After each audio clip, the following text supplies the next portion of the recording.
Hello, everyone. How you doing? What's up? Hey there. So today we have a special, very special guest. Someone I do follow and I do enjoy a lot of his work. His name is Naz. He's here with me to talk a little bit about himself. What's up, Naz? Hello, how's it going? So, Hey, Naz, how are you feeling today? How are you feeling for this? pretty good, pretty chilling. Just having fun to be honest. Have you been playing Guild Wars 2? I have been playing Guild Wars 2, yeah, a little bit, as much as I can to be honest. Yeah. I know that you're doing. Talk a little bit about the challenge that you're doing. I think people will be very curious about that. Okay, so the challenge I'm doing is I so a little bit of backstory so to understand what I'm doing is I played Guild Wars 2 at the beginning when the game was launched. I played for I don't know, a few years, I guess. And then I stopped and I forgot a lot about the game, a lot about what it feels like to play the game. So I decided to make an experience showing why the game is still good, even if you are playing it as a new player coming in after 10 years of the launch and as a free to play player instead of someone that like me bought the game at the beginning. So show you that you can still enjoy the game regardless of the limitations that they give you on the free plan. Yeah, you're not doing the free to play version on Steam because you started before that, right? Yes, I started before that. Yes. How far have you gone into your run? So I would say I'm like, I want to say I'm like level 15, 16, something like this. So my approach to the to the game is something I've done before was I follow the story because a lot of people get a little bit lost, I guess, when they don't know where to go. And the good way for you to explore it's to use the story because the story tells you where to go. It's like go to this city, go to this part, and you do quests and events as you do the story, and so you know where you go on your map because the next story part, when you reach that level, is gonna be on the next map, and this is what I'm pretty much doing as of now. Yeah, that's amazing. Like, how do you feel this start of the journey in comparison to when you started 10 years ago? Does it feel very different? It's I don't know if it feels very different. Give me 1 second. Yeah, sure. Sorry, I think I'm going through Yeah, it's my okay. audio Don't worry. issues on my side. It's totally fine. I'll take this little moment to tell you guys that if you do exclamation mark Nas, you can check his YouTube channel. He's an amazing content creator. Check him out. Give you a subscribe Okay. there. You know what to do. Thank you, thank We're you. okay. Okay, I think I'm back. I think yeah. Well, someone Good. in my stream was saying that my mic wasn't being picked up, so I was Yeah. like, oh shit. Okay. Yeah. That's a big Yes. issue, but it's all sorted out. I hope. Yeah. They can hear me now, so it's good. Perfect. Good. So, So yeah. what's the main difference that, or the main differences that you've picked up throughout this 10-year gap? Uh, okay. The main difference I would say is as much as I want to be like a new player, you're never gonna be a new player, right? There's still things you will remember regardless how long you play the game. Um, so from that part of the experience, it's hard to compare. But what I learned was that the game has so much more. Like I don't know if it was different at the time because I can't remember, but current game helps you a lot to get into the game. Like there's a lot of help. There's a lot of pop-ups helping you out. Like this does this. Oh, you got this now. Here you go. This is what this do. I don't remember exactly if that was the case back in the days, but I felt very welcome and I got really the hang of things very quickly. Yeah, the new player experience updates that they've been doing lately have increased a lot of those pop-ups on the tutorial. I do keys every week, like from level 1 to 10 to get the Black Lion chest key per week. Hmm. And I could see the differences for these past few weeks. Like once you get into a world boss, now you'll have jump mechanics. They'll give you pop up about that. If you do die during those 10 levels, you'll get a pop up to tell you can res or you should res instead of waiting for someone to res you if you're in combat. And then they show you how to open your map and choose the teleport, which I do think it wasn't available once I started. I think the game was much more well. You need to get the hang of it by yourself. You know. Yeah, I think it was a lot about that. They didn't have that extra help. Do you think it's much easier now to get into Guild Wars 2 than it was back in the day? Uh, if it's easier, certainly yes. There's a lot of information about the game, right? So when I started, like if you look at my gear, I play my main character. It's a mesmer, and at the time we just did whatever we thought would be good, right? And Yeah. with so many years of the game being out, there's so much information, so many guides, so many builds that you can try that people tried during this time that will help you get into the game. Like, I mean, I was using, I don't know, I still use the same combo that I used before in days in this character. I never changed it because I enjoyed it so much, and it might be not even the best one. But I started with a great sword, a pistol, and a sword on my mesmer, and then you see people with stuff. You see people with two swords. There's so many combos depending on the content that you want to do. At the time, it was not available. Like people didn't have the time yet to explore those experienced with that. Um, and the building, how you used to build, yeah, to make your build uh, in the day back in the days changed drastically from what I see it how it is now. Yeah, I do feel like the game now has improving a lot the new player experience. Although I do still feel like there's a gap somewhere. Do you agree with that? That there's a big gap between new players and veterans, and that gap has not been fulfilled yet. Uh, I'm not quite sure yet because I think I'm in the bit in between. I'm not a veteran, but I'm also not a new player. So I guess there is a gap. Um, but I'm not sure like how do you connect the veterans with the new player, if that makes sense. Because I'm in the middle, like I have a lot of experience, but there's a lot of things I have no idea what I have to do. And maybe it comes from people actually having the interest to like explore. I don't know if it comes down to people try to get into like bigger guilds with more veterans and try. I'm not quite sure what's the gap there, but yeah, there is definitely a gap.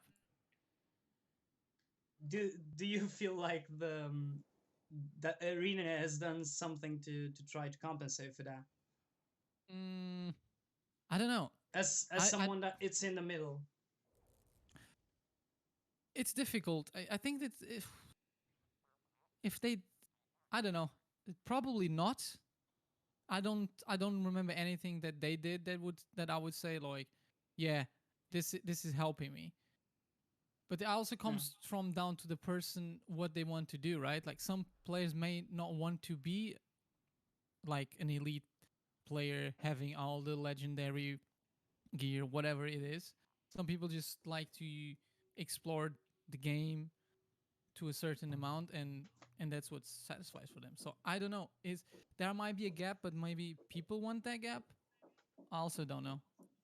Oh, what an amazing answer! Yeah, I totally agree with you that there. I do think that one of the main issues with that gap, and it's something that ArenaNet can't fix because it's not on their hands. It's the willingness of the community to go hardcore on Guild Wars 2 or not. There's people that are gonna love it throughout, and there's people that just don't enjoy it from the moment that they started. And that's something that they can control, unfortunately. Yeah, and it's like I said, like I think Guild Wars 2 has a really good community. Like if you show that you want to learn, um, the people are there. but it also comes from you to show initiative that you want to learn.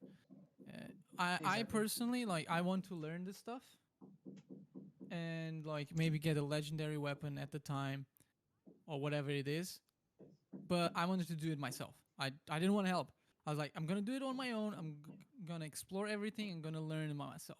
But then there's other players that rely a lot on guilds and communities to help them out. So it really depends, I think, on each individual. Uh, but I think there is the tools, but it's something that ArenaNet can't really control. Yeah, that's an amazing answer, really. Because what can you do if people are not interested in investing their time with Guild Wars 2? Although you have a very specific challenge, that challenge that you're doing with constricted time, it's very interesting, right? Because of that.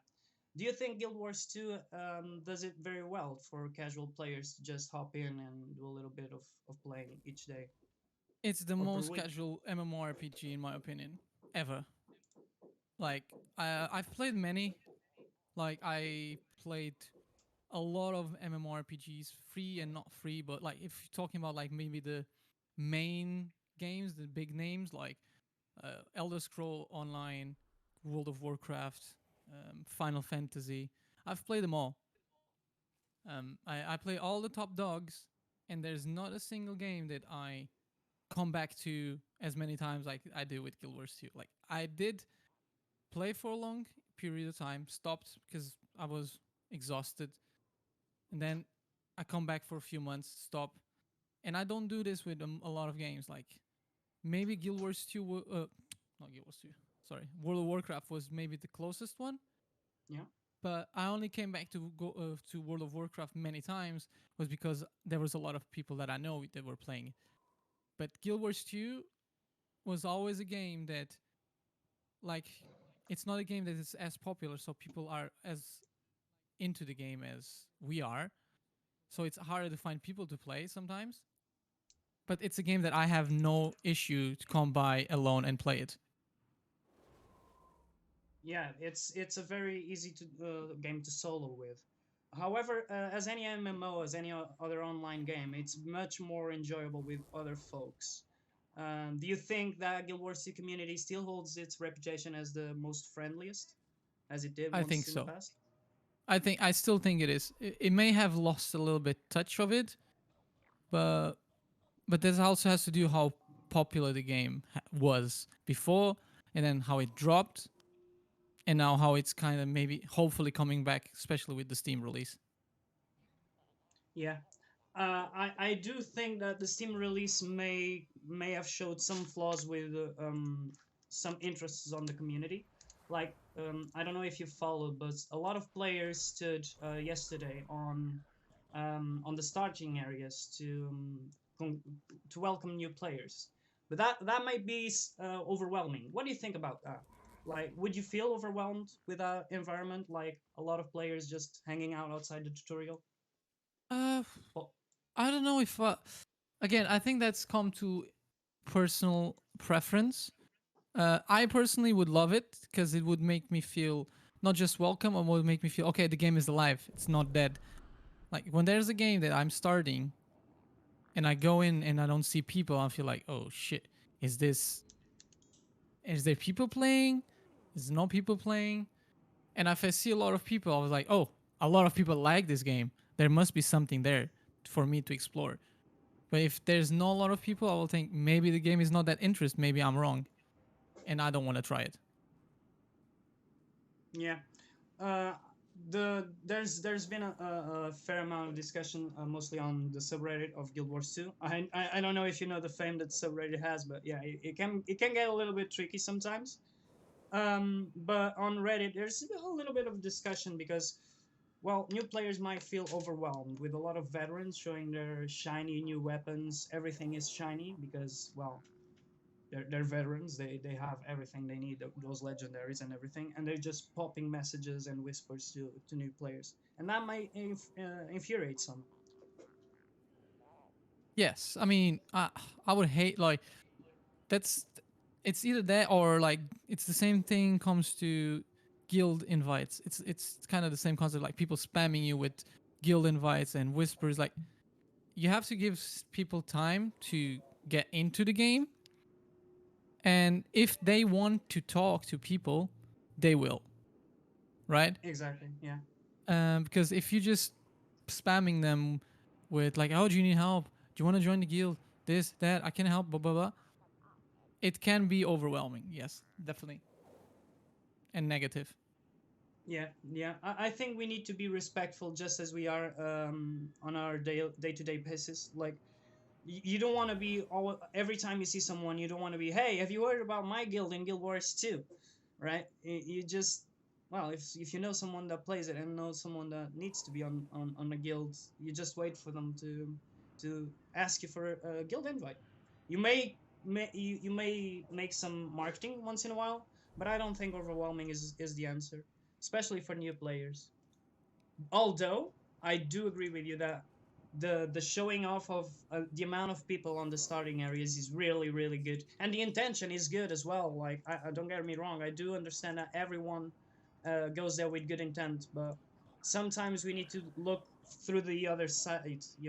Look through the other guy's point of view. Yeah, and if you think about it, right, with a release like the Steam release, there's gonna be a lot of players there regardless in the starting area, and probably a lot of new players just like you, which is the fun part, right? It's like when I go to a game and I'm gonna get boosted, if you wish, by someone, I'm not gonna enjoy the game because I'm not learning. I'm just doing what they tell me to do. I don't fail. I don't make mistakes, which I think is part of the fun as well. Yeah, you don't have those consequences because your friends are always there to cover you up. Yeah, It's very easy to cover someone up in Guild Wars 2, especially. and I just want to mention a comment here on my side from a friend of mine, that he said on my stream. I'm gonna quote what he said. When I start Yeah, an MMO, I'm not interested in any guild or help. Gotta explore first. You don't want to be rich in the first 5 minutes and have nothing to work towards. That basically comes back to the part I was talking about as well, the being boosted. yeah, I totally agree. I totally agree with what he said there because if let's not just talk about Guild Wars 2, but let's imagine like in Final Fantasy. What if you get boosted in Final Fantasy? Are you gonna have fun with that game? I don't think so. No.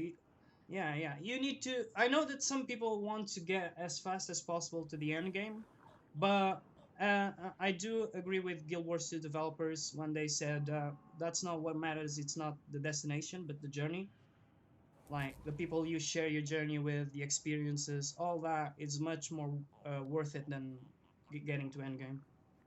Oh yeah, 100%. Yeah, like you said, there are people that are interested in the end game only, and that's fair. Like if that's what you want, you will find people that will take you there, right? But I don't think that's the experience of an MMORPG. Like I like exploring. I like, as sound as weird as it might sound, I like dying to mobs and be like frustrated and like, God damn it, Yeah, this guy is actually strong. I need to do dying maybe try something to different to, pocket raptors in Art of Thorns. That's fun. yeah, like it's the experience. Like some people play a certain game for one specific thing. I don't think Guild Wars 2 is the game for them. I mean, they can be, but it's unlikely they're gonna enjoy the experience. Yeah, that actually brings me to my next question, which is like people also tend to ignore lore in most MMOs. And what do you think about that? Do you think that lore should just be skipped, and then you should be able to criticize the lore about it? Like, nah, the lore Uh, doesn't have enough cutscenes for me, or yeah, that's a so. Additional to that, so my opinion on lore is it's important. Like every game needs a good lore. Even yeah, I agree. if you are if you don't like lore, it's not gonna bother you, right? Like you can skip it. It's you if you don't like, you don't have to do the story. You don't have to follow the lore of Guild Wars 2. I do because I enjoy doing it. Um, but as long as it doesn't interfere with whatever you're looking for in the game, I think every game needs a good lore because it brings so much value to the game. Yeah, I totally agree. Like, I do replay Guild Wars 2 for lore. Actually, I'm doing on Twitch. I'm doing the End of Dragons replay.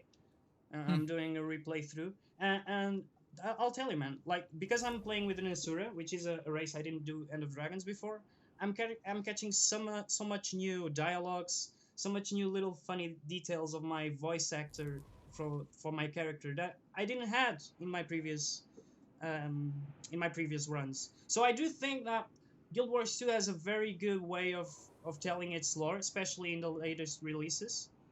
However, it's very judged on 2012, on the content from 2012, Yes. which, I which can mean, be bothering. Yeah, yeah. Uh, the other thing about the lore, specific in Guild Wars 2, is a lot of people like to criticize the lore because it's not interesting. But I disagree. What they did, I think, they made the lore accessible to more people.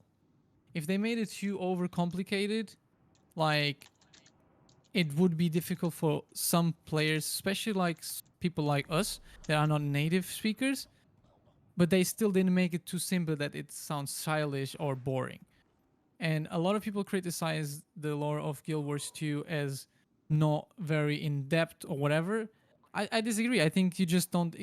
It's like what you said. If you try it with every different race, the lore is different, things are different, and you learn new things with them. And this is, you said you did what, Asura, the one I'm playing right yeah, now, right? yeah, Yeah, yeah, yeah, and I exactly. did a Silveri because I never played. Well, I did play Silveri, but I never like explored it Silveri, and I'm already like seeing so much difference from the first experience.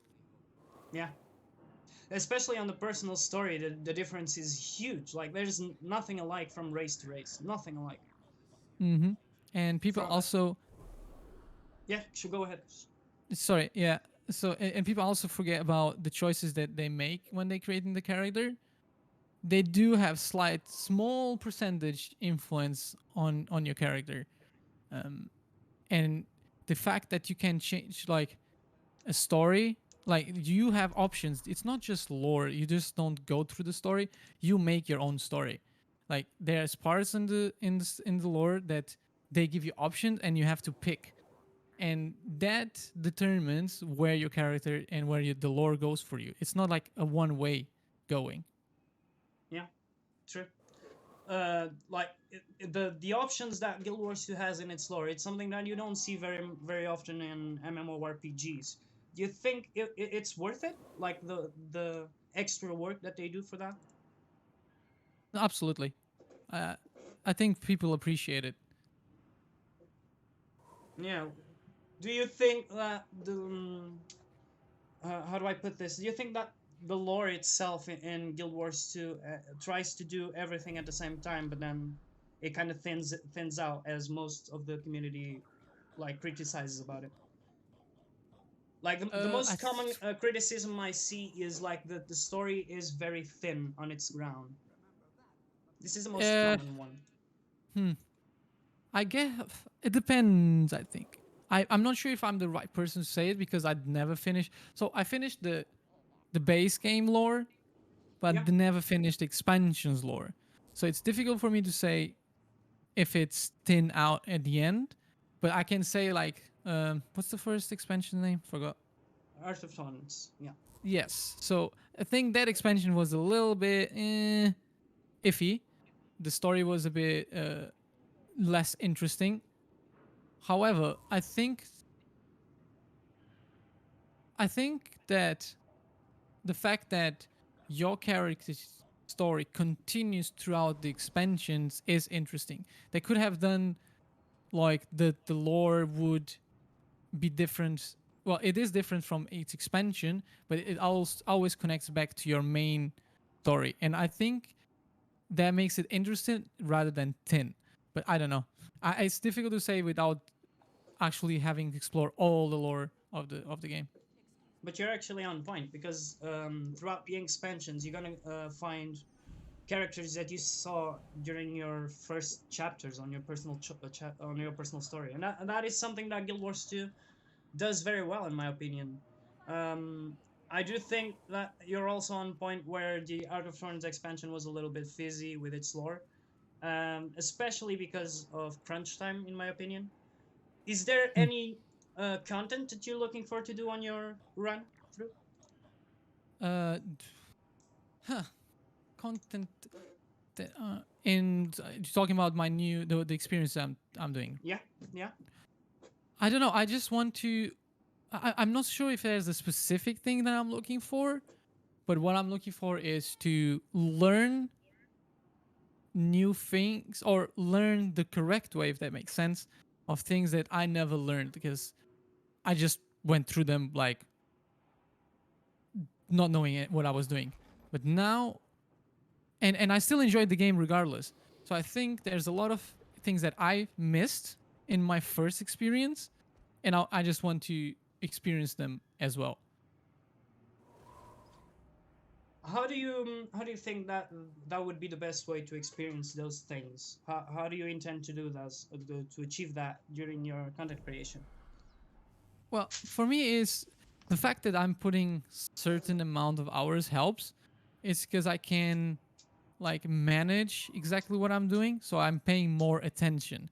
If I was not limited to a time, I would just be exploring the game, right? And I would be missing stuff naturally. By putting some goals and like I want to work 10 hours. So what I'm gonna do in these 10 hours or how many hours, whatever it is, I'll I'll be able to choose more what I'm doing and skip the things that I've done before that I already know. Yeah, that actually is a good idea, because if I do play on a time constraint, I'll do try nowadays to be the most effective as possible. However, if I do find myself with lots of time, I'll explore a lot. So there's a difference there on your intent, and that depends on the time that you have. Although, do you think that time management is something that's hard to do while playing games, creating content, and having a work? Definitely, and that's why I restricted it to 10 hours a week, and I'm still struggling to be honest. Only 10 hours, without something that I would do probably in one day before. I'm struggling to do in a week. Uh, but it's really depends on what's going on with your life, right? Yeah, It is possible, but having a normal job, like a full time job, can be difficult. It's also to do well. In my experience, the time that I travel from work to home and home for work every day, and the activities that I have to do influence my will to be playing or to do anything. Like it's not like I'm just not being able to play Guild Wars 2. I'm just not playing any games sometimes, and it's because I'm just feeling tired or whatever it is, physically, mentally, whatever it is. But at the same time, it's like if you really want to do things, you find ways. Maybe it's not how you planned first. Maybe you have to adapt, but it's possible. I think everything is possible.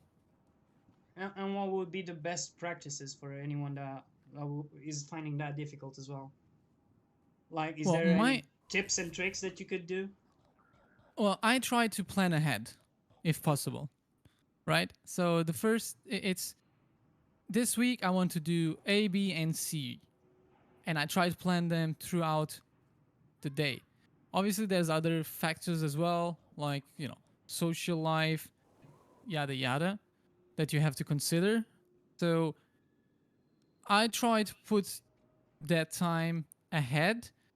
So if I need, I don't know, spend time with my girlfriend or talk with my parents, be with friends, whatever it is that involves other people, I know that if I put the time, so these tasks during that week in certain slots, I can tell them, I'm busy at this hour, I'm busy at this hour. They don't have to know what I'm doing, and they'll be fine. We will find time together or not um, to do things together. But if you do write things down and actually commit to like schedules, I think schedule it's the best thing. Yeah, scheduling yourself can be a huge tool if you know how to do so. Unfortunately, I'm terrible at it. I Well, really suck at it. I try to schedule well, my sleep hours. It's horrible. yeah, I think it's important. Like, I work on shifts, for example, so it's never easy because sometimes I'm starting at 12, sometimes I'm starting at 6 a.m. Right? So Yeah. what I do is, okay, so if I have to start at 6 a.m., I'm sorry, 8 a.m., means I have to wake up at 6 a.m. Um, so for the days that I start at 12, instead of waking up late, I wake up at 6 a.m. regardless. So, for example, yesterday I started at 12, I woke up at 6, and during the morning, I worked on certain things. Sometimes it's not playing, sometimes it's planning stuff, Yeah, yeah. whatever it is. But as long as I keep that consistency, it helps me at least. I don't know if it works for everyone, but this is what I do. I try to wake up roughly at the same time every day and go to sleep roughly at the same time. Obviously, you can jiggle, an hour less, more. But if you keep that schedule, you will find that there are times that you can fill the gaps. Yeah, I do think you're onto something there because once I can focus on my routine, having the same routine every single day, I'll be a little bit more productive. Although once I need to do some crunch time, some crunch editing on some video, I do find it difficult to manage everything at the same time. Do you feel that pressure with scheduled releases for your videos? No, that's why I don't have them yet. Yeah, Like, that's as good. I think you should commit, and it's good to commit, but not to the point, because I've done it before. I've been like, I need to put a video every week, right? At least. But Yeah, I yeah, also yeah. have to That's the, take care the of the first myself. thing that they tell you. Yeah, But I have to take exactly. care of That's the thing. myself. Yeah, As I long as totally you agree. committed, as long as you are aware of it, right? So in my mind, like, I wanted to do a video. So every 10 hours that I played of Guild Wars 2, I wanted to put content out. But I couldn't. Like, I've been tired, and I'm like, okay, work on it slowly. Takes you 2 weeks, takes you 3 weeks. Another thing is, some content you can work ahead. For example, if you have ideas for videos that don't need, like, that are not like a sequence, right? For example, like Yeah, my content I'm doing now, it's a sequence. So I can't really plan ahead. I need to play the game, yeah. Roll write with the things wave. down. Yeah, yeah, Yeah. But there are content maybe that you have ideas, you can just, you know, f- edit it ahead, have like 2 or 3 videos ready, and put them out every week while you are. So that's, let's say, 3 videos you have ahead done. You have 3 videos, one they're gonna come out weekly, right? So you have 3 weeks to create the next video, or 3 more videos, and then you are always with content. But to create that, you need to obviously find what you want to do. Like, you have to find a lot of content first to create, and then do that. At the moment, I don't have that, and it's fine. Like, I don't have any pressure. I don't think uh, being in a rush helps. It just puts extra pressure, especially if you have a busy lifetime. It's not gonna help you. Just gonna stress, and you're gonna end up giving up on it. yeah. I do think that you should prioritize quality over quantity. It's not as same as other areas where you should do as many. Like I'll give you an example. I do play guitar as a hobby, Mhm. and to play guitar, what I'd advise someone is to learn as many songs as possible in the first couple months because that will get your fingers going. But the thing is, in content creation, you don't want to do that. You want to prioritize quality over quantity, in my opinion. What do you think about that? Yes. Um. Yes and no. I agree to an extent. So, That's funny. Also, tell me, okay. give me the juice. So content creation, it's not a one-way go, right? It's like, you always want the best content.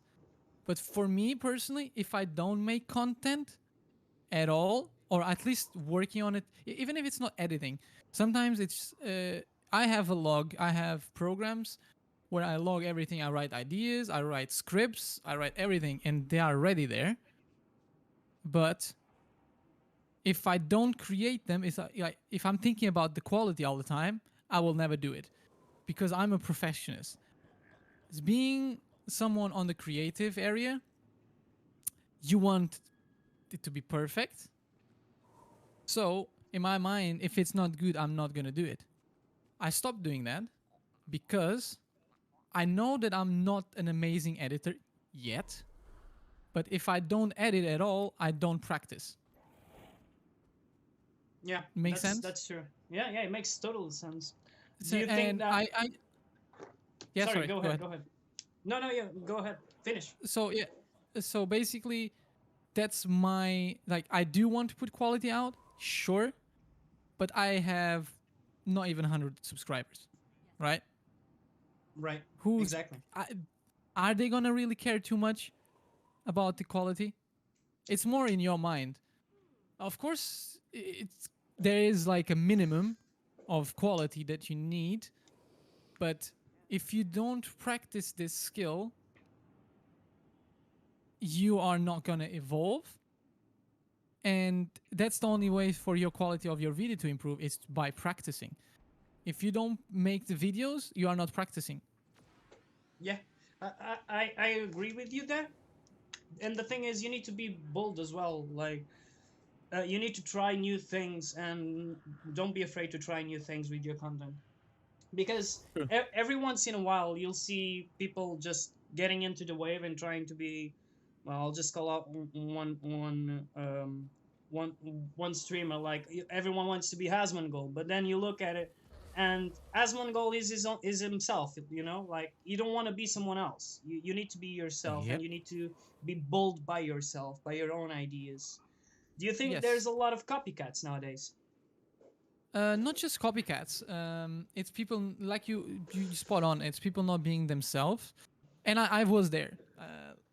I if you saw, like I told you, like I did content before, um, and the content was forced. Like I was trying to force to be something that I wasn't because I saw that other people were doing that content and it was working for them.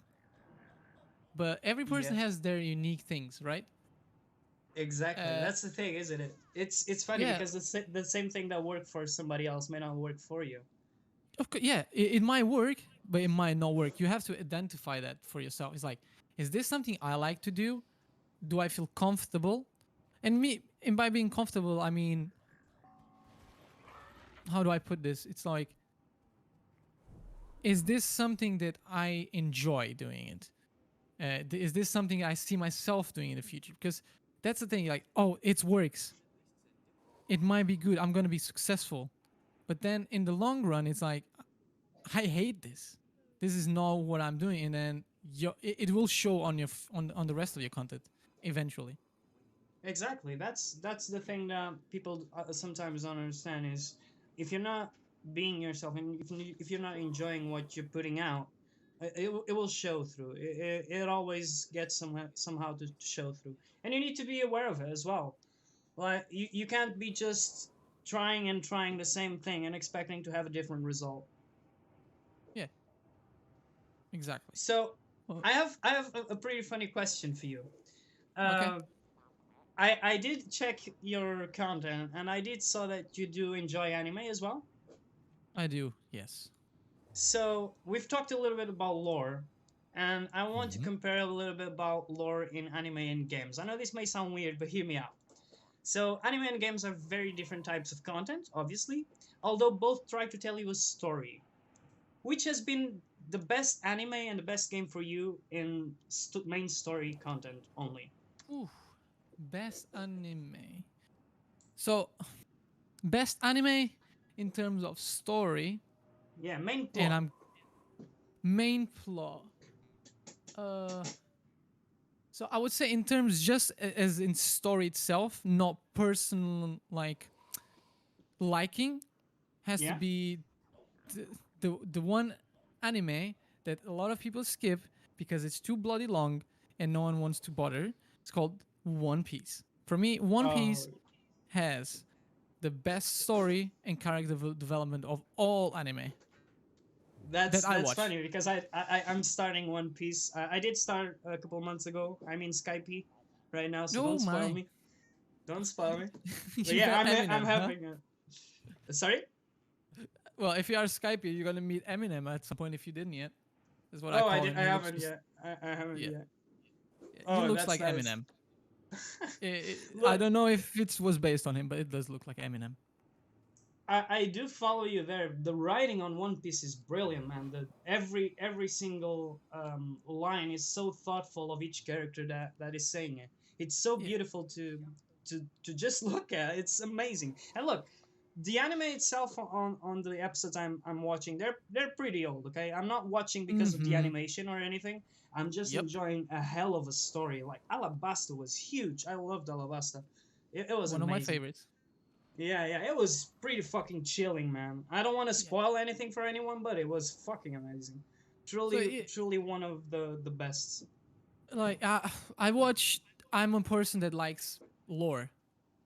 Yeah, Right, and this is why One Piece is one of my favorites. It's so long, and I tend to avoid smaller animes because the lore is small. It's like I'm getting interested, and all of a sudden it's gone, and I'm like, it's over. Yeah, God damn it, I want more, right? I did feel Uh, like that with Full Metal Alchemist Brotherhood. Like I mm, wanted more. I wanted more, but yeah, I love that anime, man. It's so good. exactly. Like, but with One Piece, it's the it's not the story that impact me the most, um, but it's the story that I think is best written from all the animes I watch. This is obviously this goes from personal preference, and Yeah, uh, obviously, you know, we're just there's sharing. because if you are very early stage of One Piece, but you will see something, and this is not spoilers. This is something that they do very good. Is they bring back characters to the story later on, and you see that they developed. They didn't stay in time. In a lot of animes, when they bring a character back, They're the the same. character Yeah. it's like just the main guy is strong. You are weak now, like compared to me. In One Piece, even the anime, like the enemies and the bad guys, do develop. They do develop, and so obviously you did Alabasta. You met Crocodile, Yeah, right? yeah. Or the marine guy that's the smoker. Oh, Can't remember Smoker. his name. Yeah, yeah. Yeah, Badass, smoke. badass character right there. Like Smoker still exists currently, and it's over 1,000 episodes, right? He's still around, not as often, but he's still around. He's still developed. Maybe not as much as the main characters. That will never happen, but they developed a lot, regardless, and that's something I love about the lore. In terms of game, whew, Is there any game that can be compared in terms of lore to One Piece for you? Or ooh. any? There's not anything that comes even close to it. In terms of games, I don't think so, but it's difficult to compare because a game has few hours of like if you okay, let me change that a little bit. If you compare a small anime with the game, I think the game wins. Hmm. Like How so? Why do you say that? because most of the games that I've played that have a good story, for example Red Dead Redemption, Hmm. it's I think it has a Amazing game. great lore, Yep. right? Amazing. Brilliant. You don't need a lot of hours to love the game. Final someone is saying Final Fantasy X. Yes, it does have a great story. Yeah, Uh, Final Fantasy X is a huge shout out. Actually, yeah, really good game. I played that game like 10 times. Uh, for example, right? It has a good lore. It feels I feel satisfied when I finish the game. In a small anime, I don't feel satisfied most of the time. I'm like, yeah, I want more.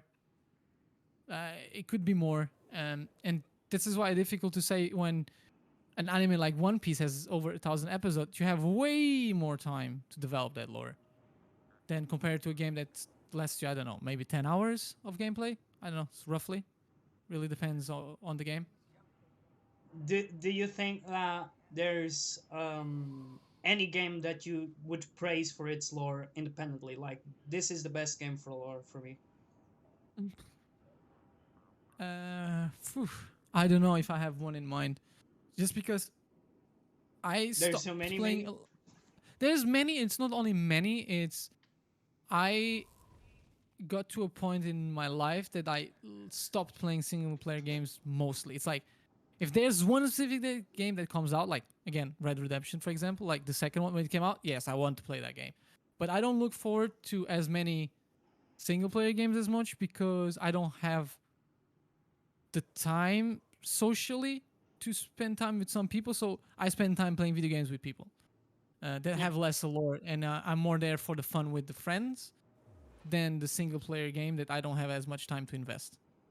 And that's becoming more and more normal nowadays. That's why online games are getting so bigger. You know, like you look at League of Legends 10 years ago, and it wasn't even half the size it is nowadays. And it's gotten pretty low, but still, you look at it, it's pretty fucking played. You look at games like Fortnite that revolutionized the online genre. So there's a lot more people tending to go to online games. Do you think online games can deliver lore as well as single player games? Uh, Probably not as good, but that's not the main goal, right? Yeah, The main I goal agree. of an online game is socializing. Yeah, Period. that was I the answer that I was looking for. You got that pretty quickly. I think that's it. Like if you play an online game, it's if you want to be alone, you don't need an online game. I mean, you can obviously. You are solo players, right?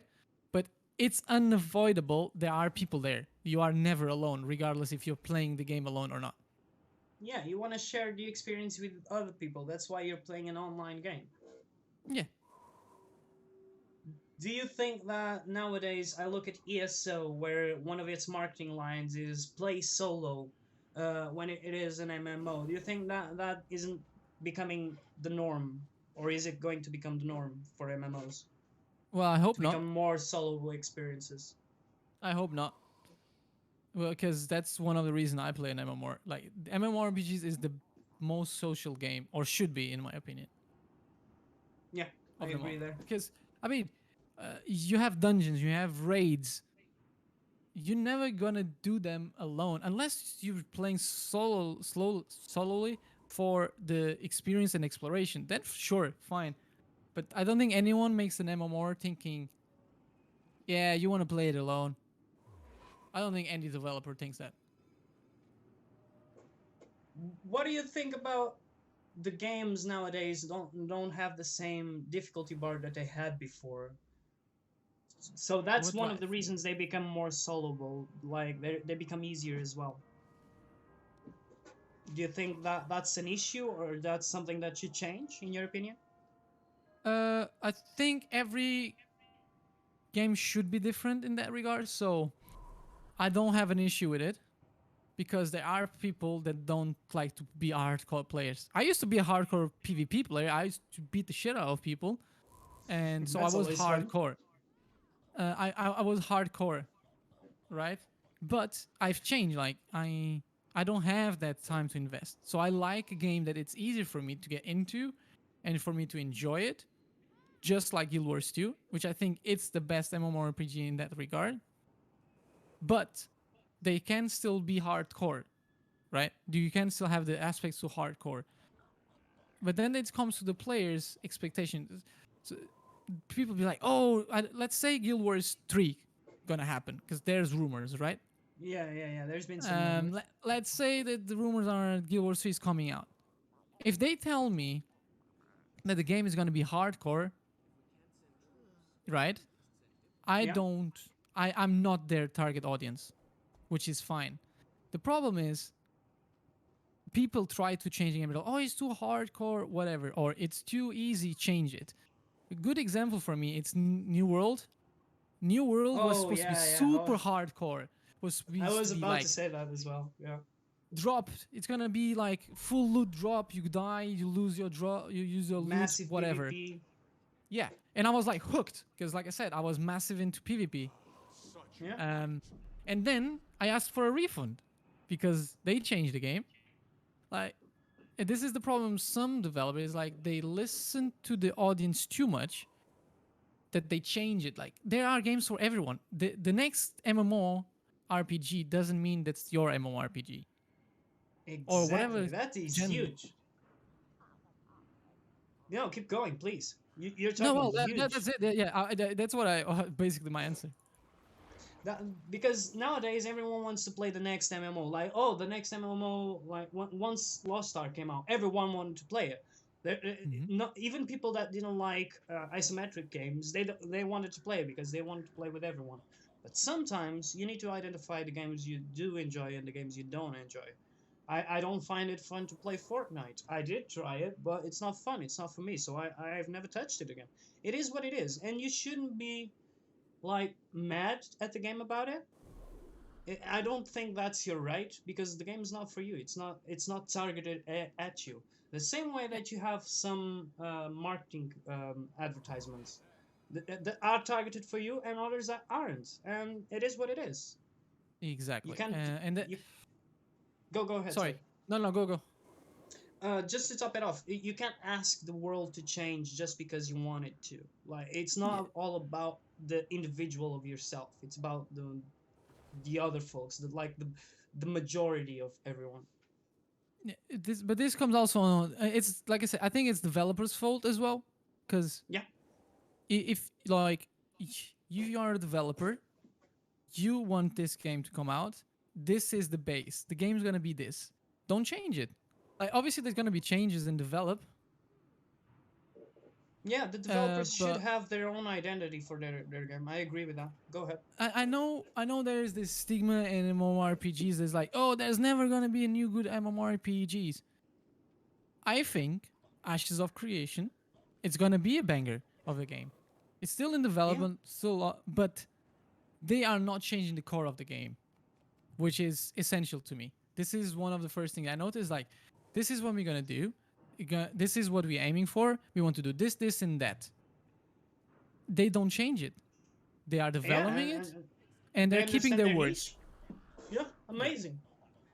and it's Ashes not of gonna be for Creation is everyone. gonna be huge. Yeah, Yeah, it's not gonna be there's for there's everyone. there's gonna be people that's still gonna play WoW after Ashes of Creation, even though Ashes of Creation might be a better game. And there's nothing wrong with it.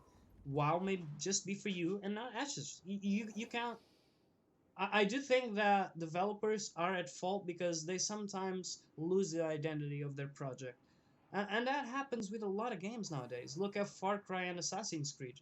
They are so alike. The UI, everything, it's so alike, even though they're made by the same company and they just have that identity and it works for them. Well, sometimes, but Sometimes, it yeah, works. yeah, yeah. And Like, sorry. no, no, go ahead.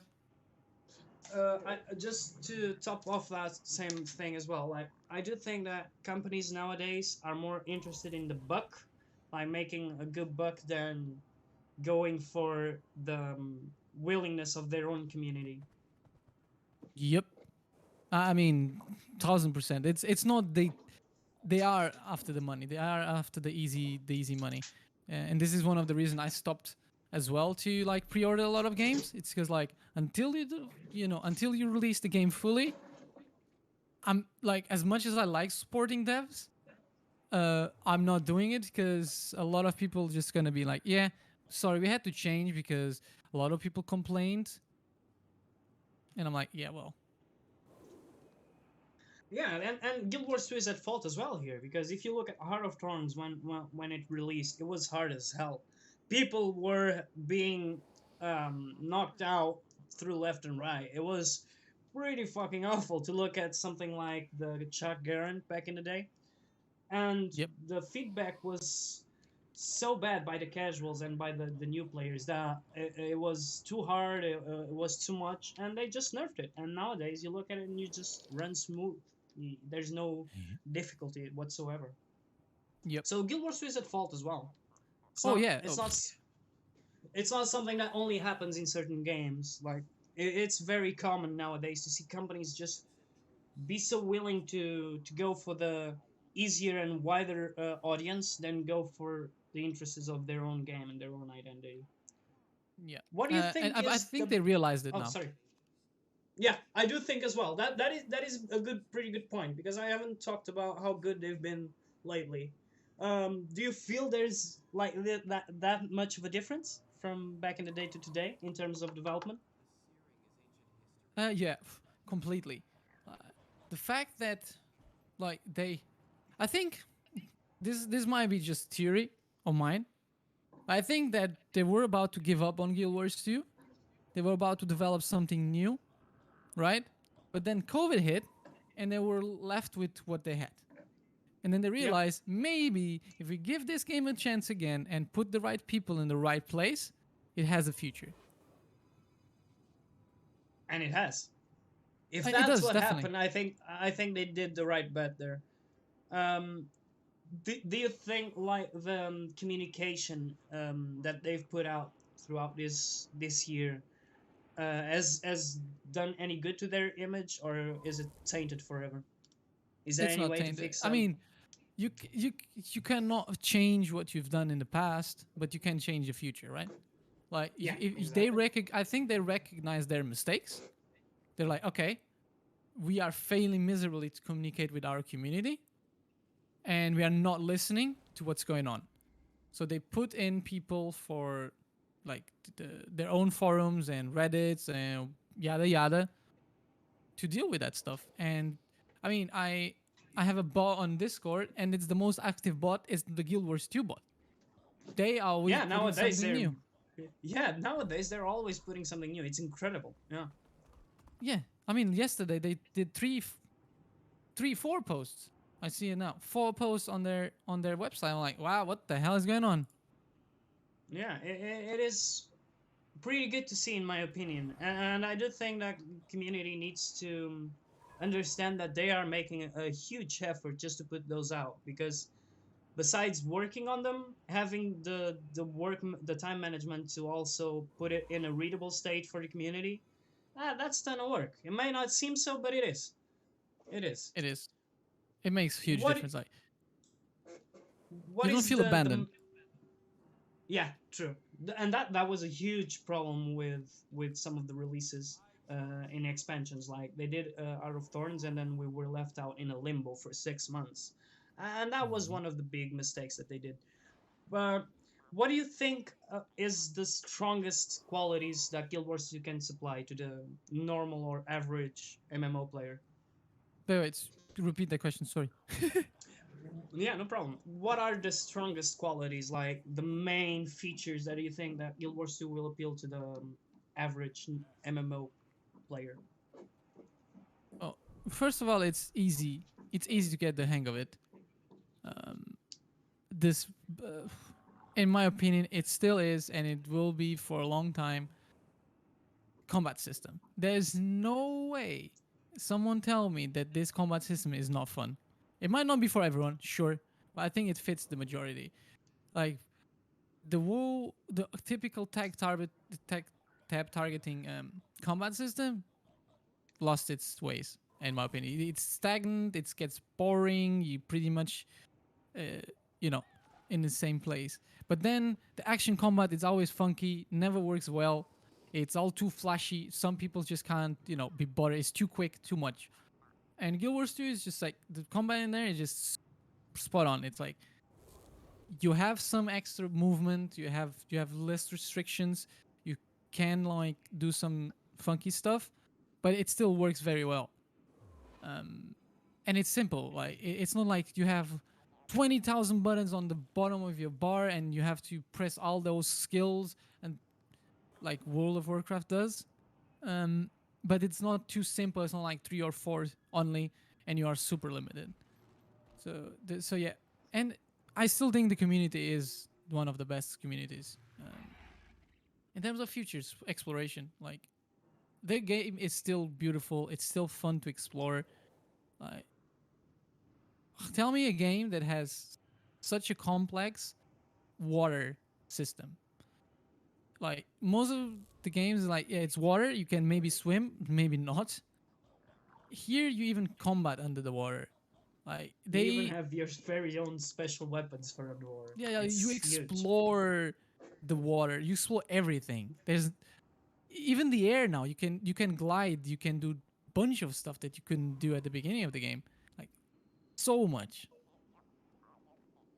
Yeah, the wide array of tools that they give you for exploration is something that I don't think any MMO comes even close to. Um, and I'm not just talking about the tools themselves, but if you look at events, those are also a way to explore, especially sometimes the lore itself. How do you Yeah. feel about having the Guild Wars 2 theme where you have events and tasks to tell you the lore of the area, or having the standardized quest system? What do you think are the main strengths of each system? um so it's a good thing that you don't have to go talk with the, you just go on the area, do the quests of the area. The only downside of it I see sometimes, it can be a bit, you don't have a guide. Like, you have all these quests to do, but you don't have like, go here, go there. Yeah, it's The not very specified. You're free Yeah, to go. yeah. So it is good. You have that freedom, but it can be a little bit difficult for some people to just like, I don't know where to go now. Which the typical questing sometimes does is, I give you this quest. You need to get this item. Did you I poof? just look. Yeah, my game just logged off for some reason, but I'm logging back in. Yeah. It's okay. Um. Keep going. So yeah. Sorry. So, and what the typical questing used to do is guide you to, okay, you go here, and then this quest kind of takes you to this area. You have another quest there, and that's how you explore the game. So I do like it. I hated to just talk with the person, tell me something that no one cares about. People just press skip, skip, skip. But I did like the guidance, and this is why I say the story in Guild Wars 2 helps you guiding a little bit. It's not as the same level, but I think the lore of the game tells you this is the next map you should go to. This is, you should go this way, this way, this way, this way. But at the same time, I'm giving you something fun to look forward. The next mission, the next part of the lore, whatever it is. Do you think that too much freedom can be hurtful, more hurtful than the standardized just go here, go there system? What do you Uh, think that it, hurts more than it helps? I guess it can do, but I don't know. I like the freedom, right? But I can also understand that people need that guidance, that Guild Wars. It's not like they don't give it to you; they just tell you do whatever the hell you want. You can do this, this, this, this, this, this, this, this, this. Pick. I think it's a super cool thing, and it's unique to Guild Wars too. But it can throw off some people, definitely. What do you think about the marketing for Guild Wars 2? Do you think Guild Wars 2 is has known as other MMOs that have the same population? Uh, Probably not. Um, like, I don't see a lot of marketing from ArenaNet. At least these days. Maybe back in the days when the game was fresh, but nowadays I think the biggest marketing tool is us content creators. Yeah, I do Uh, think that kind of creators nowadays are the best tool for marketing. And Guild Wars 2 just recently started doing some content creation support with Twitch drops. But do you think that that's something that should only rely or fall on to content creators in the community? The mouth to mouth thing, the word of mouth. How do you say it? The marketing just give to your friends like, hey, play this game. Do you think that uh, that's all it takes for the game to be successful? Shouldn't they put out something as well? no, but I think it's the most important one because it comes from experience, right?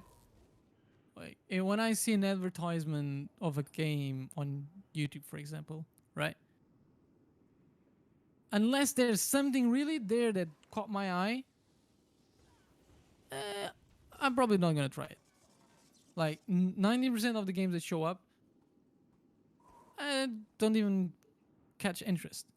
But if someone tried the game, like the game has been out for so long that there's so many people that experience the game, and this stage, it's probably the most reliable and most important one because it actually comes for experience. But it comes with the caveat, which is my experience might be not the one that you like, unless I know you very well. Like, unless we are friends for a long time and I know exactly the kind of game you like or the kind of content that you like to play.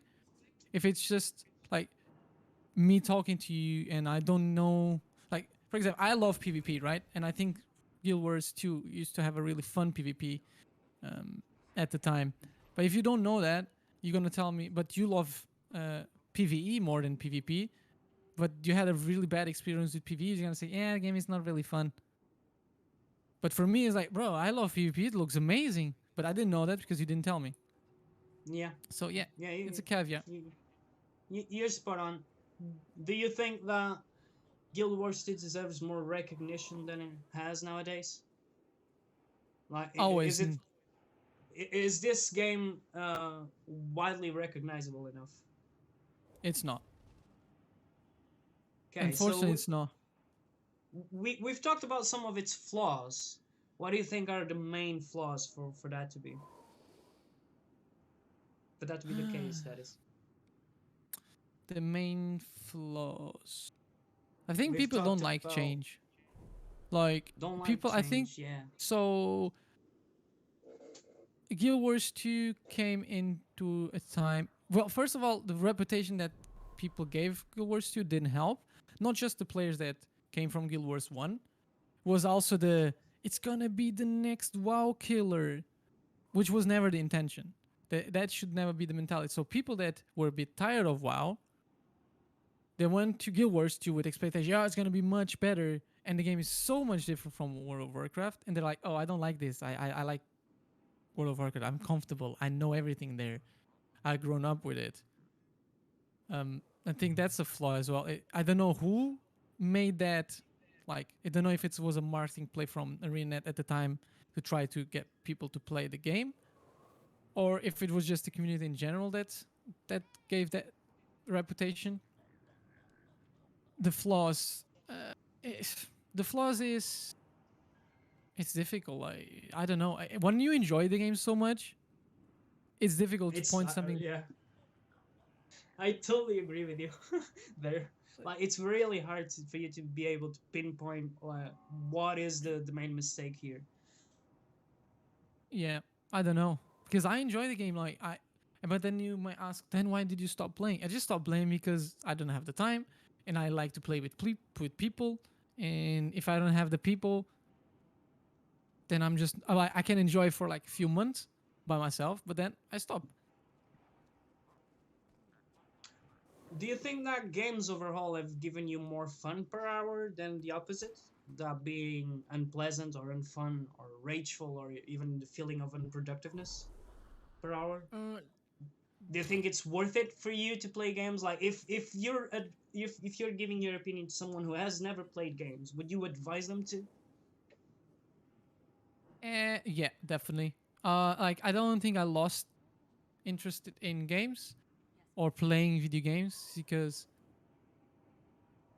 I enjoy playing video games regardless. The games changed a lot.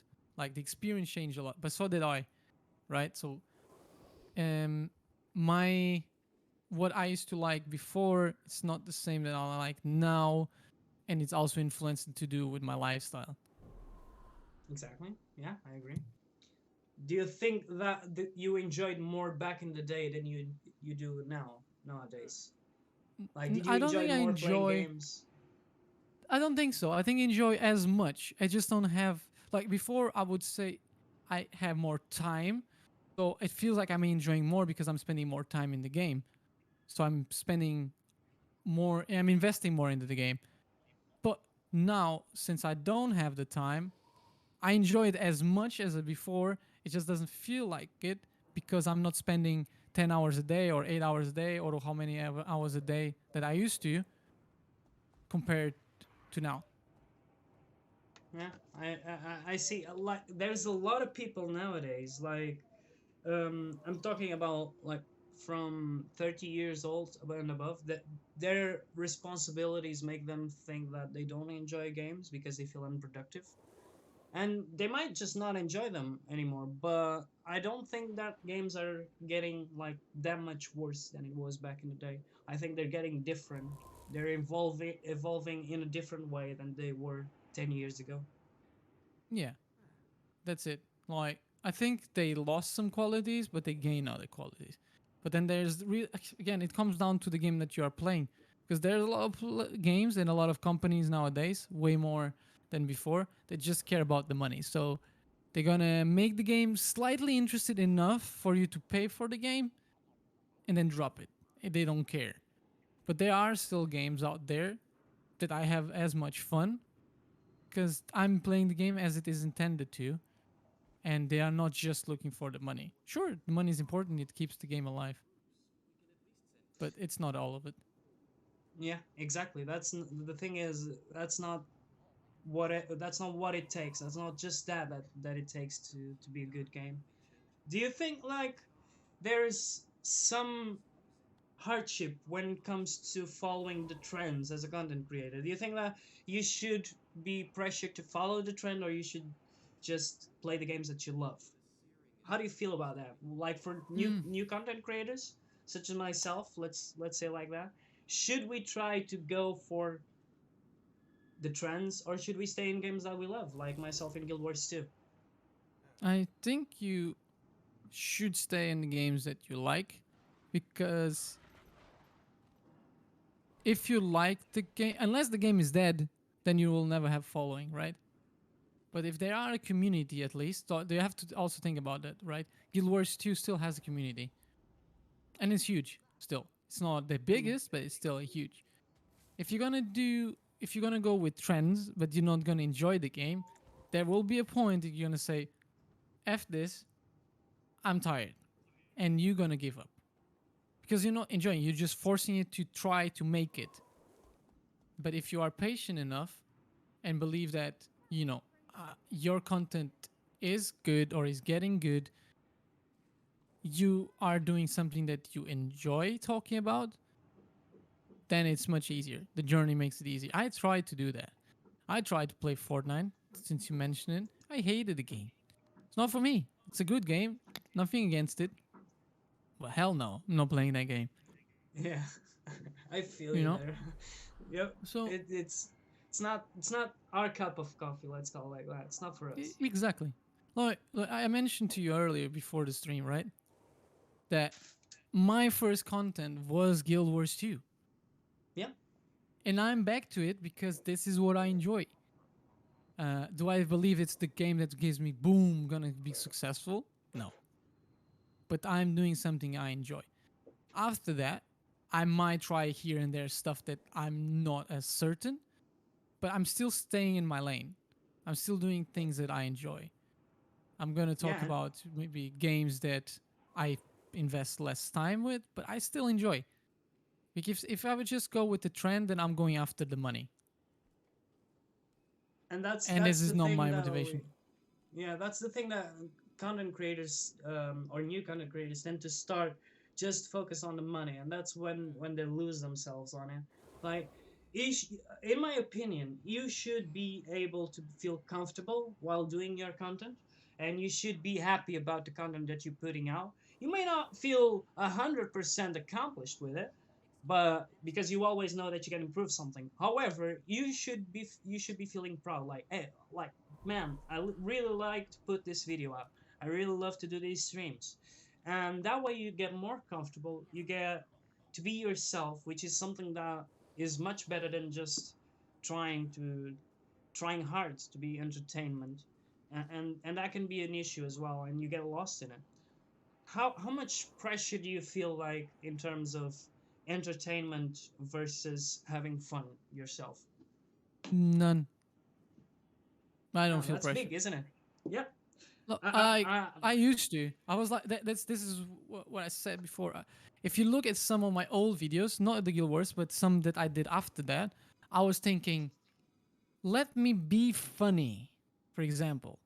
Which I yeah, think I'm a funny person in general, but it doesn't come forced. It's not scripted. It's something that if you're, you know, with me, there'll be a time that I'm gonna say something funny or I'm gonna act funny naturally. It's gonna happen in the moment. And that's way more accomplishment than me trying, okay, I wanna be a funny guy or comedian with games. That's not what I am. I'm not a comedian. I'm myself. And there are people that will not like your personality or the way you are, and people will, and that's the people that your target audience is. It's the people that enjoy who you are. yeah, exactly, and that's for me as well. Like I do enjoy to watch streamers and other content creators that are as transparent as possible. Like I'm not searching for the biggest entertainment or the biggest amount of views when I watch a stream. I'm looking for someone that I can relate to, and that is something that once you get to create content, you shouldn't lose the track of. You should always have that in the back of your mind, in my opinion. 100%. Like, no, there's no pressure for me. Like, I will make it. That's what I believe. Yeah. And I'm not putting like a date to it. I'm like, in 1 year, I want to have this amount of subscribers, or this amount of videos, or this amount of views. No, I'm gonna work as long as I'm conscious that I'm working on it and I'm not just not doing anything. Then I'll find, like, I've not done a video in 3 weeks. That was the last time I uploaded a video. But I know I'm writing stuff. I know I'm whatever having ideas. No pressure. Yeah, that's another thing. Sometimes people don't understand that gaps might not mean unproductiveness. We might still be productive while we have the gap in content. In fact, I bet you we're being more productive while in the gap because we're writing a lot. At least I speak for myself. I do write a lot once I don't have to edit stuff because I just feel like writing. I love writing, man. It's one of my favorite parts of content creation is writing, like for the videos, the scripts, and everything. I do enjoy that. How Yeah, do you I feel enjoy it as well. how do you feel about your content creation? Like, do you watch yourself, and I do. how often? Not very often. I think I watch myself enough. By that I mean I put the video out, but before I put the video out, I watch it and I say, do I think I would watch this? Yeah. Is it the top notch quality on YouTube? No. But I think it's still enjoyable. Yes. I think has potential. Yes. I upload it. I take a look, see how it performs for the first maybe few days, and I never look back.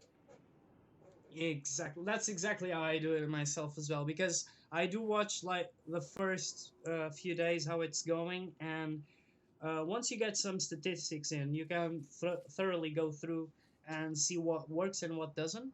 And that's what I check, and then I just go back to brainstorming for the next one. Yeah, exactly. Like, if you don't try stuff, you don't know how well they're gonna do. And that's how and it's if it doesn't do well, nobody does well all the time. Nobody, not Exactly. even Mr. Beast or whoever big YouTuber or streamer. Nobody does well at all the time. They do well, obviously, because their numbers are big. But if you compare maybe video from last week with the one from today, the one on last week did really bad, maybe compared to the one. Yeah, they have a strong, maybe like 50, 100 or million views, but the other one has 2 million views. If you compare that, then oh wait a second, 2 million views and 1 million views is a big difference. Yeah. Um, It is. It is maybe not for huge. them. Maybe not for It's like the them. For double. us, yeah, you know. So I don't put that pressure on me. I used to all the time. I was like, oh shit, it's not doing very well. Oh, maybe I'm boring. Mm.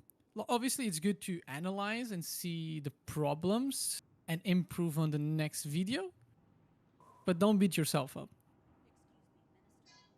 That might be an issue that I might be fault at. I do sometimes beat myself up why didn't this work? But it's something that you develop, and the main barrier that I've seen throughout people that do want to start content creation is that they're afraid to fail, and that is for me. And I'm sorry about the language here, but for me that is such a bullshit. You might fail in everything that you do. You might fail even in your day-to-day job, and you get fired. And that's a risk you're taking every single day. So why not taking a risk doing something that you like? Yep. What do you think about I, that? I'm fault to that, and I totally agree with you, 1000%. But at the end of the day, the reason I keep coming back to content creation is because I know I enjoy this, and I failed way too many times. Like when we spoke before, I have videos back from 2013. I have videos from, I don't know, like 2018. They're all hidden now. Um, but the reason I stopped was not just because I wasn't performing well. It was first, I was afraid to fail, so I was not making content enough. Two, um, I wasn't patient enough. That's another thing. You also need to be patient. You're not like, maybe you're gonna be booming in like the first 2 3 videos. Good. But what, you know what that was? Pure luck. You hit the algorithm perfectly, Yeah, boom, you boom. But like reality, most likely it will take you a lot of time. the gods of the And algorithm were with you on that time. That's how it yeah, well, works. exactly. It also comes to you to learn the algorithm and try to, get yourself into it. So it's not a miracle per se, but just because you know how the algorithm works doesn't mean you're gonna do well at first, right away. You need to get into the algorithm, learn it, do the right things, and there's a time that you're gonna slowly develop. And while you do that, your channel gets more popular, more people know you, more people search for you. You will continue to hit the algorithm more and more. That's how it works. So that actually is an amazing segue for your content. What would you say are your biggest qualities as a content creator? Mm, Like, what biggest would people quality. be looking at in terms like for yourself? What are the things your strengths? My strengths, knowledge. About when I'm talking about something, I have a lot of knowledge and research done. Um, I think I'm easygoing. Like people like putting my face out there. I just don't do it just because I feel comfortable. It's because people can identify with me more. They look at me. I was like, oh, I know how he looks like. I know this Yeah, guy, and they it's can something relate people to. enjoy. And I'm myself. I. That's the main thing. I'm myself all the time, and that's what's important to me because there's so many people out there. There's so many people creating content that it's difficult for you to, that you can't maybe thinking like, what is this one thing that I'm better than anyone? Probably nothing. Exactly. That's the answer I that I was looking for. Yeah, like there's like probably nothing that you stand out for, and that's okay. people watch you because they just enjoy who you are, and that is what it is. But Like if people want to find out who you are and your content, where can they do so? Tell us a little bit about your channels, mm, where you post. my main, well, most of my content it's based on my YouTube channel. Um, and that's where I post my videos. That is where I do live streams. I go live on YouTube, and I do also have other social medias, but most of my content it's on YouTube. And like YouTube, the idea is to stay there, and create content mostly there. Obviously, share it, and maybe create content that can be explored in other social medias, but it's gonna be on my YouTube channel. How do you feel about the next content that you're releasing? Is there anything that you can talk us through? What you're planning? Anything that you So can at give like a special here? yeah. So well, at the moment, it's not really something new. It's the next content that's gonna come out is Guild Wars 2 related, which is me talking about the experience that I'm having and how it is going. Uh, Future content, it's on the works, but it's nothing more certain. It's not like it's something that I already set down and know exactly what I want. I have a lot of things written down, probably esports related because that's what I do as well. Esports, anime, and gaming. It's what I do in my channel. And since the esports seasons are coming back, there's probably content that I can talk about as well. Yeah. Well, I do hope to see something about esports on Guild Wars 2. I would like to see your take on it. So I hope you do some Uh, video talking about that at least. I mean, it is a good idea. I didn't think about it. It is a good idea because that was one of their focus at the beginning. Um, how it is now compared to what was the expectations? I mean, probably not not as much, how they expected it was going, but I definitely it's something I can take. It's a really good Yeah, idea. Thank you. it's not like in existence. It's not like it doesn't exist nowadays, but it does. It does. You have communities that by their own selves they create their own tournaments and they have real money prizes. And hey, it still works. So It yeah. does. Well, that's actually everything I had to talk with you about. Is there anything else you want to share us I with? mean, no, I mean, we talked a lot of things. Yeah, I think this was actually pretty good. I enjoyed a lot of our talk. Actually, it was. I did find that you have a lot of answers that I identify myself with, and that's pretty good. It's always fun to meet Mm, someone like this. exactly. See, that's So what. See, this is what it is. It comes down to that. It's knowing people that you identify with, have fun, and that's what we want. exactly. Have fun.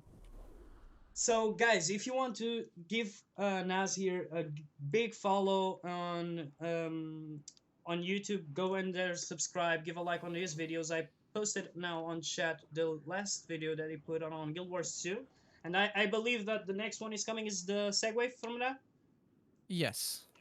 Okay, so guys, keep an eye out for the next one as well.